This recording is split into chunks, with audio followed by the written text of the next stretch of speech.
ஓம் சாந்தி. அவ்யக்த முரளி 8/5/1973. அவ்யக்த பாப்தாதா, மதுபன். மிக உன்னத சோமான். அனைத்து கஜானாவினாலும் நிறைக்கக்கூடிய மகாதானி, வரதானி, மகா தியாகி, பத்மாபதம் பாக்கியசாலி ஆக்கக்கூடிய வரதான மூர்த்தி சிவபாபா கூறுகின்றார். தற்போதைய சமயத்தில் தன்னை எந்த சோமானில் இருப்பதாக உணர்றீங்க? தன்னுடைய சோமான் என்ன என்பதை தெரிஞ்சிருக்கீங்களா? அனைத்தை விட மிக பெரிய சோமான் இந்த நேரத்திற்கானது தான். தற்போதைய மிக பெரிய சோமான் எது? இதனை காட்டிலும் மிக பெரிய சோமான் வேறு எதுவும் இல்லை என்பதை வர்ணனை செய்வதன் மூலம் தெரிந்து கொள்ளலாம். அது என்ன சோமான்? நீங்கள் பாபாவுக்கே எஜமானர் ஆகிவிட்டீர்கள். இதுதான் இந்த சமயத்தின் மிக பெரிய சோமான். உலக எஜமானர் ஆவதற்கு முன்னால் உலகை படைப்பவருக்கே எஜமானர் ஆகிவிட்டீர்கள். எஜமானருக்கு சலாம் என்று கூறுகின்றார். நல்ல தகுதியுள்ள குழந்தைகள் பாபாவுக்கே எஜமானராக ஆகிடுறாங்க. இந்த நேரம் பாபாவையே தன்னுடையவராக ஆக்கிட்டீங்க. முழு கல்பத்திலும் இப்படி தன்னுடையவராக்க முடியாது. இந்த நேரம்தான் எந்த ரூபத்திலும் எப்பொழுது வேண்டுமோ அந்த ரூபத்தில் தன்னுடையவராக ஆக்க முடியும்.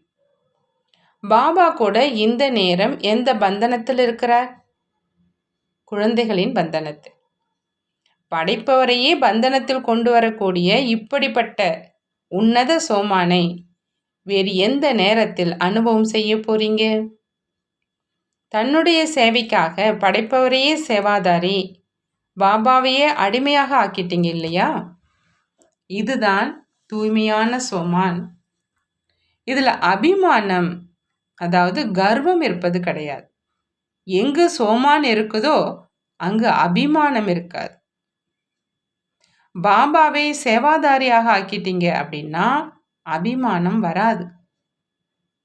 ஆகையினால அபிமானத்தின் பெயர் அடையாளம் கூட இல்லாத தூய்மையான சோமானத்தில் நிலைச்சிருக்கீங்களா?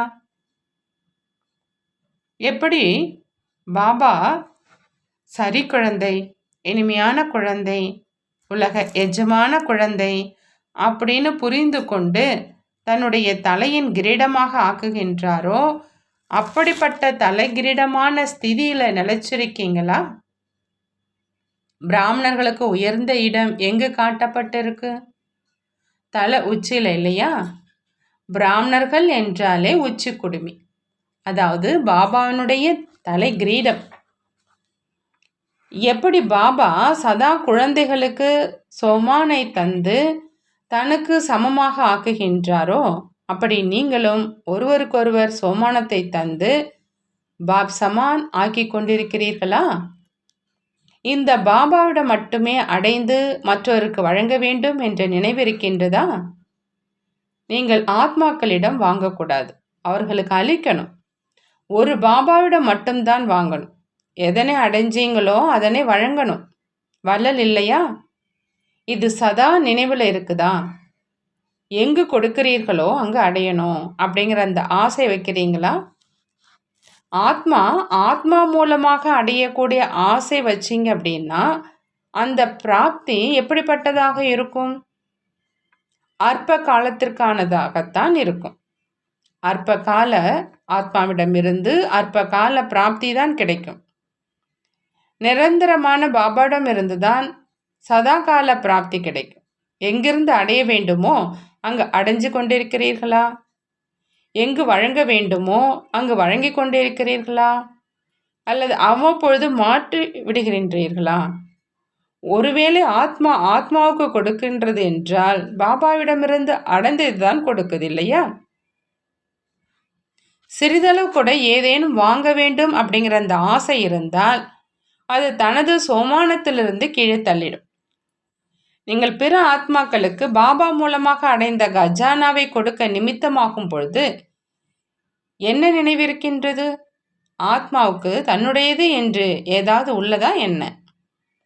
பாபா கொடுத்ததைத்தான் தனதாக்கி கொண்டிருக்கீங்க. ஆகினால பிறருக்கு கொடுக்கும் பொழுது பாபாவிடமிருந்து அடைந்த கஜானாவை தான் நான் கொடுக்கிறேன் அப்படிங்கிற அந்த எண்ணத்தில் கொடுக்கல அப்படின்னா அந்த ஆத்மாவை பாபாவுடைய சிரேஷ்டமான சம்பந்தத்தில் இணைக்க முடியாது. ஒவ்வொரு கர்மம் செய்யும் போதும் இந்த நினைவு இருக்குதா? தன்னுடைய சிரேஷ்டமான சோமானத்தினுடைய போதை இருக்கணும். போதையின் கூடவே என்ன இருக்கும்? மகிழ்ச்சி. எவ்வளவு புத்தியில் போதை இருக்குதோ அவ்வளவு கர்மத்தில் பணிவு இருக்கும். எவ்வளோ புத்தியில் போதை இருக்குதோ அந்த அளவு கர்மத்தில் பணிவு இருக்கும். இதுதான் போதையினுடைய அடையாளம். போதை உயர்ந்ததாக இருக்கும், ஆனால் கர்மத்தில் பணிவு இருக்கும். கண்களிலும் கூட சதா பணிவு இருக்கும். ஆகவே இந்த போதையில் ஒருபொழுதும் நஷ்டம் ஏற்படாது. புரிந்ததா? போதை மட்டும் இருந்தால் போதாது. ஒரு புறம் அதிகமான போதை, மறுபுறம் அதிகமான பணிவு இருக்கணும். உயர்ந்ததிலும் உயர்ந்த பாபாவே குழந்தைகளுக்கு அடிமையாகி வந்துள்ளார் என்பதை பாபா கூறியிருக்கின்றார். இது அவருடைய பணிவை வெளிப்படுத்துது இல்லையா? எவ்வளோ உயர்ந்தவரோ அவ்வளவு பணிவு. சமநிலை இருக்குது இல்லையா?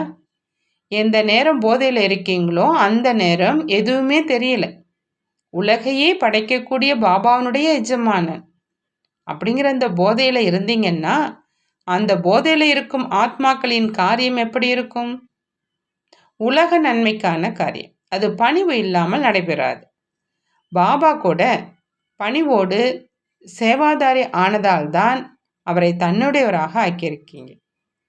அப்படி பாபாவை பின்பற்றவும், பாபாவிடமிருந்து எவ்வளோ கஜானா கிடைச்சிருக்குது அப்படிங்கிறத சோதனை செய்யணும். எவ்வளோ கஜானாவுக்கு அதிகாரி என்பது தெரியுமா? கணக்கில் அடங்காதது. ஆனாலும் முக்கிய கஜானாக்களை வர்ணனை செய்கிறோம் இல்லையா? இந்த சங்கமேகத்தில் முக்கியமாக எத்தனை கஜானாக்கள் இருக்குது? உங்களுக்கு எவ்வளோ கிடைச்சிருக்கு? அனைத்திலும் மிகப்பெரிய கஜானாவாக பாபா கிடைச்சிருக்கிறார். முதல் நம்பர் கஜானா இதுதான்.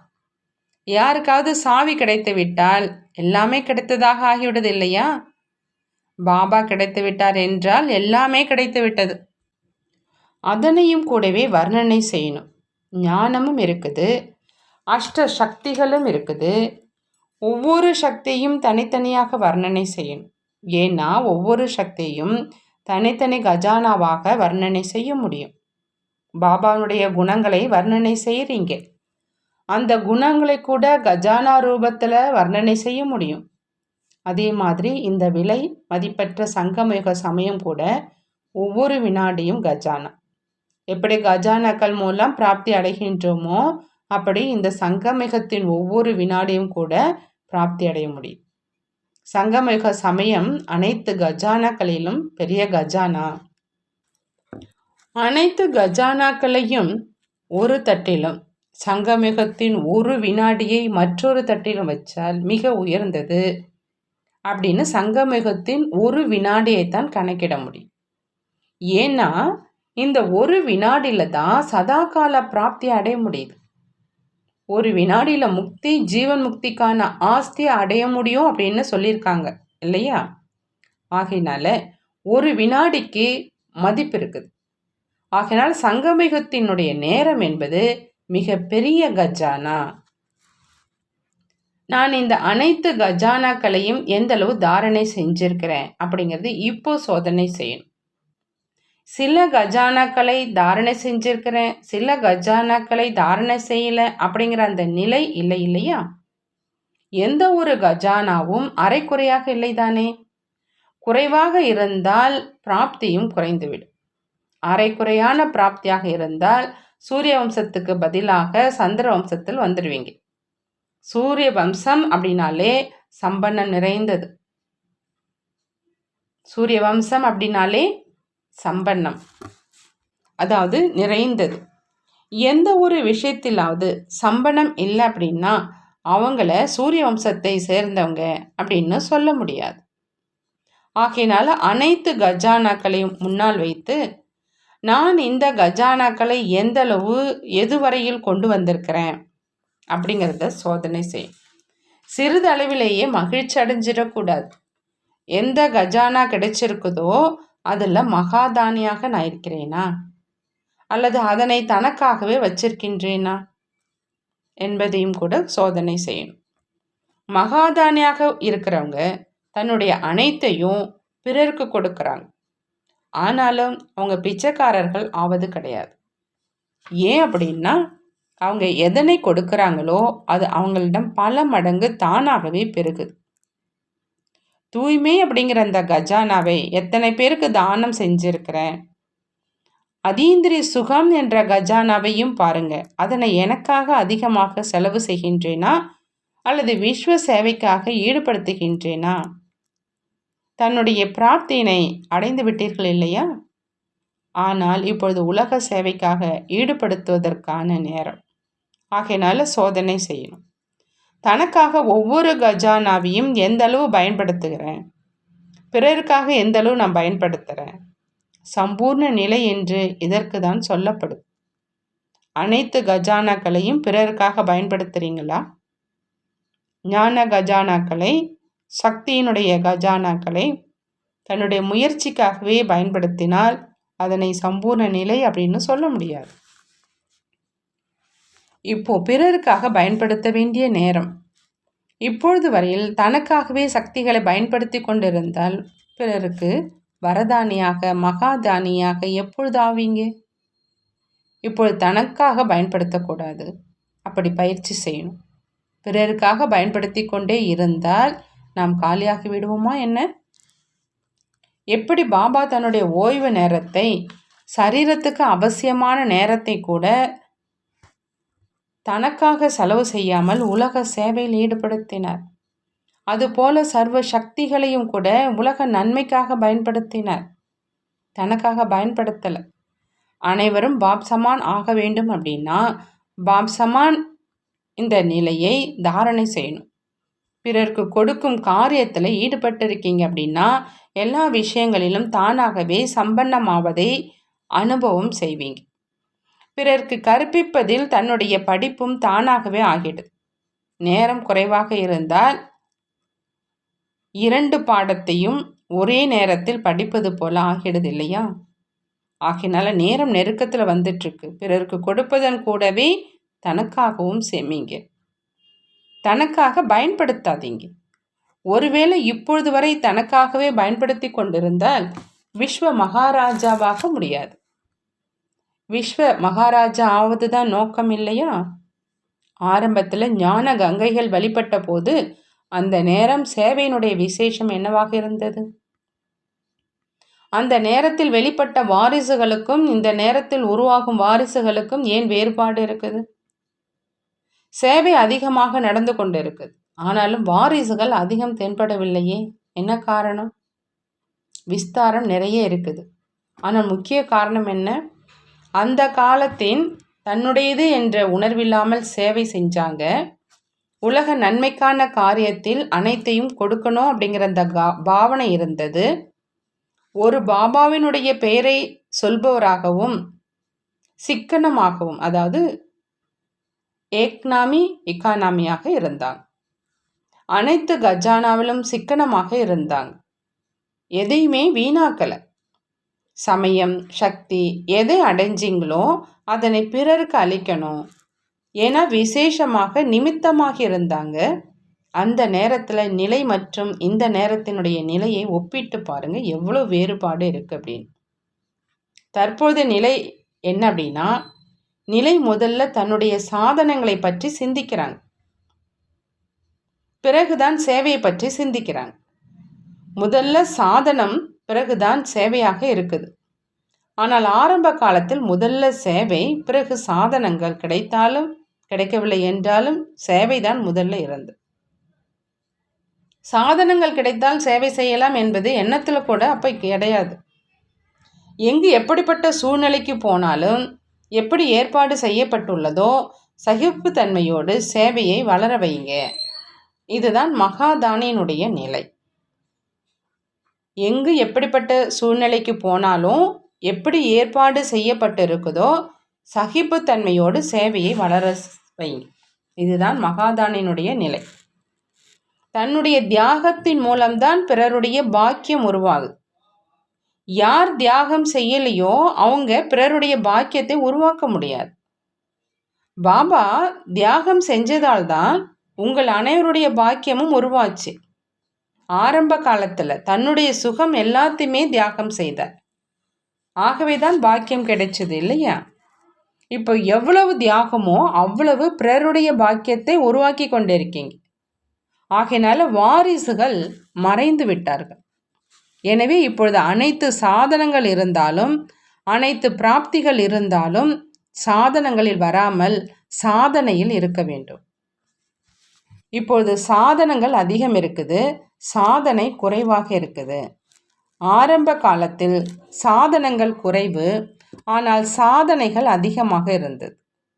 ஆகினால நிரந்தரமாக சாதனையில் இருங்க.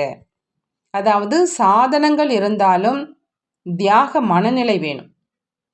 இதன் மூலமாகத்தான் சிறிது நேரத்தில் உயர்ந்த ஆத்மாக்களினுடைய பாக்கியத்தை உருவாக்க முடியும். பாப்தாதா அனைவருடைய கைகளிலும் பாக்கியத்தை உருவாக்கும் உரிமை, அதாவது அத்தாரிட்டியை கொடுத்திருக்கிறார். உங்களுடைய தியாக குறைவின் காரணமாக அநேக ஆத்மாக்களின் பாக்கியத்தின் ரேகையை முழுமையாக ஆக்க முடியல அப்படிங்கிற அந்த நிலை வரக்கூடாது. மிகப்பெரிய பொறுப்பு இருக்குது. நேரம் நெருக்கத்தில் வர வர எண்ணங்களை கூட வீணாக்கக்கூடாது அப்படிங்கிற அந்த பொறுப்பு ஒவ்வொரு ஆத்மாவுக்கும் அதிகமாகி கொண்டே இருக்குது. தன்னை குழந்தை பருவம் அப்படின்னு நினைக்கக்கூடாது. குழந்தை பருவத்தில் செய்யும் பொழுது நன்றாக இருந்தது. குழந்தை பருவத்தில் சோம்பேறித்தனம், அலட்சியம் மனதுக்கு நன்றாக இருந்தது. ஆனால் பெரியவர்கள் ஆன பிறகு சோம்பேறித்தனம் நன்றாக இருக்காது. எனவே சமயத்தின் அனுசாரமாக தன்னுடைய சோமானை நிலையாக வைத்து பொறுப்புகளை நிர்வகித்து கொண்டே செல்லுங்க. புரிந்ததா? நல்லது. அப்படி பாபாவை சர்வ சம்பந்தத்தில் தன்னுடையவராக ஆக்கக்கூடிய, சதா அனைத்து கஜானாவையும் அனைத்து ஆத்மாக்களுக்காகவும் தானம் செய்யக்கூடிய மகாதானி, வரதானி, மகா தியாகி, பத்மாபதம் பாக்கியவான் குழந்தைகளுக்கு பாப்தாதாவினுடைய அன்பு நினைவுகளும் காலை வணக்கம். நாமும் நம்மளுடைய பாப்தாதாவுக்கு அன்பு நினைவுகள் மற்றும் நமஸ்காரம் செய்வோம். நல்லது. ஓம் சாந்தி. நன்றி பாபா. நன்றி.